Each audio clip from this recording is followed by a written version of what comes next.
మనం ఫర్జ్ అంటే ఏంటిదో తెలుసుకుందాం. ఫర్జ్ అంటే అల్లాహ్ యొక్క ఆజ్ఞ, ప్రతి ముస్లిం విధిగా పాటించవలసినవిగా అల్లాహ్ చే నిర్ణయించబడి ఉన్న ఆదేశాలను ఫర్జ్ అంటారు. వీటిని నిరాకరించిన వాడు అవిశ్వాసి అవుతాడు. ఏ కారణం లేకుండా వీటిని ఆచరించని వాడు అపరాధి అవుతాడు, ఘోరమైన శిక్షకు అర్హుడవుతాడు. ఈ ఫర్జ్ లో కూడా రెండు ఉంటాయండి.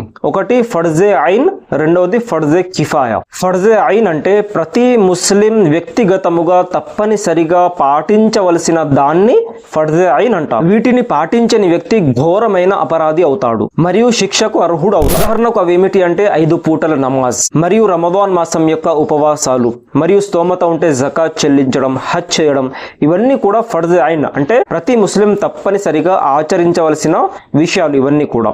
అర్థమైంది. ఇంకోటి ఫర్జే కిఫాయా. ఫర్జే కిఫాయా అంటే ఏమిటి అంటే సామూహికంగా ముస్లింలు ఆచరించవలసిన వాటిని ఫర్జే కిఫాయా. దీనిని ప్రతి ముస్లిం తప్పనిసరిగా ఆచరించవలసిన నియమం అనేది ఏదీ లేదు. కొందరు ముస్లిం కలిసి ఆచరించినను దీనిని అందరూ చేసినట్లే అవుతుంది. అర్థమైందా? ప్రతి ఒక్కరూ చేయాల్సిన నియమం అనేది ఏదీ లేదు. కానీ ముస్లింలలో ఏ ఒక్కరూ కూడా దీనిని ఆచరించకపోతే ముస్లింలందరూ అపరాధులవుతారు. కాబట్టి కొందరైనా వీటిని నెరవేర్చాలి. అవేమిటి అంటే ఉదాహరణకు జనాజా నమాజ్, అంత్యక్రియలు, అర్థమైందా? ఇవన్నీ కూడా ఫర్జే కిఫాయా అంటారు. ఈ నమాజ్ అనేది కొందరు కలిసి చేసినా కూడా ఆ యొక్క ఊరువారందరూ చేసినట్లే అవుతుంది. ఊరువారందరి మీద ఉన్న ఫర్జ్ అనేది నెరవేర్చినట్లు అవుతుంది.